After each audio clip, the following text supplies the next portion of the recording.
Miras eta teh minuman Rasulullah cocok tuh. Miras eta teh minuman Rasulullah cocok tuh. Miras eta teh minuman Rasulullah cocok tuh. Assalamualaikum warahmatullahi wabarakatuh. Kepada akhina Kang Budi Dalton, saya sebagai orang Sunda, saya senang ada salah satu budayawan yakni dari Sunda yang melestarikan adat kesundaan, dan saya bangga sebagai sama-sama orang Sunda. Namun ada beberapa hal yang ingin saya kritisi dari antum terkait yakni pernyataan antum di salah satu channel YouTube antum, di salah satu talk show antum, yakni antum mengatakan bahwa miras minuman Rasulullah. Nah, pada video ini saya sebagai sesama orang Sunda pertama mengapresiasi kepada antum untuk terus berkarya, silahkan. Cek bahasa Sunda mau gunyon juga silahkan. Tapi ingat, kita orang Islam punya batasan-batasan. Jangan sampai guyon antum menghinakan Nabi antum sendiri dan Nabi anak, Nabi Muhammad sallallahu alaihi wasallam. Karena di dalam satu kitab, nama kitabnya Sulamut Taufik, yang ditalib oleh Asy-Syaikh Al-Alim Al-Alamah Abdullah bin Husain bin Thahir bin Muhammad bin Hashim Ba'alawi. Di dalam kitab ini dibahas ada 3 hal yakni yang bisa memurtadkan seseorang, mengeluarkan seseorang dari agamanya. Yakni baik fi'liyah, perbuatan, qauliyah atau ucapan, termasuk yakni i'tiqadiyah, i'tiqad. Nah, yang ingin saya soroti adalah dari ucapan antum yang mengatakan miras itu adalah minuman Rasulullah. Saya bacakan di halaman 14. Ini kitabnya ya. Dari halaman 14. Ini membahas tentang pasal hal-hal yang bisa menyebabkan seseorang keluar dari agama Islam.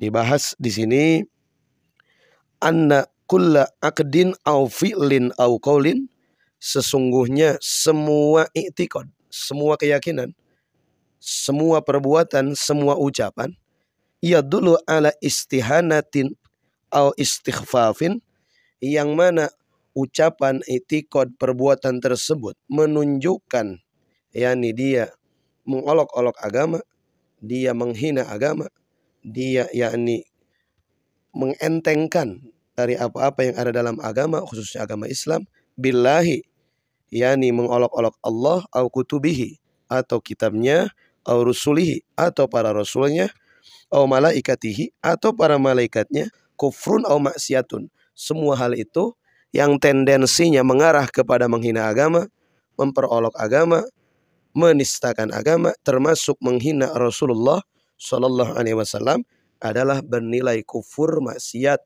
Orang yang mengucapkan hal tersebut, yang memperolok-olok agama, dia mesti bersyahadat ulang karena dia statusnya murtad ucapan.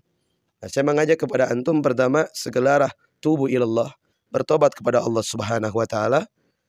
Yani antum tajdidu Islam, antum perbaharui keislaman antum, dan selanjutnya antum yani meminta maaf kepada seluruh umat Islam. Sebelum nantinya ini menjadi viral lebih jauh, antum segeralah minta maaf, tobat kepada Allah, syahadat antum diulang kembali, dan ingat, jangan kembali mengulang perbuatan yang antum pernah lakukan.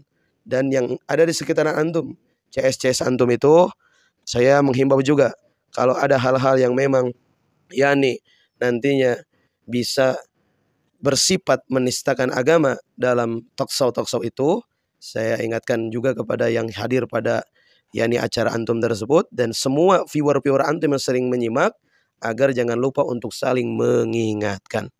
Jangan sampai kita ikut tertawa, ikut senang ketika seseorang menista Rasulullah Sallallahu Alaihi Wasallam. Agar diingat, Nabi kita adalah miftahus syafa'ah, Nabi kita adalah kunci syafaat, Nabi kita yang akan beri kita syafaat. Kita ngandalin sholat belum tentu sholat diterima, puasa belum tentu diterima, begitupun amal-amal ibadah yang lain belum tentu diterima. Yang paling penting bagi kita, jangan sampai kita menghina Nabi, mencemooh Nabi. Justru kita harus betul-betul menjaga nama baik Nabi kita, membela Nabi kita, karena syafaat nanti miftahnya, kuncinya adalah Rasulullah Sallallahu Alaihi Wasallam. Assalamualaikum warahmatullahi wabarakatuh. Sampurasun.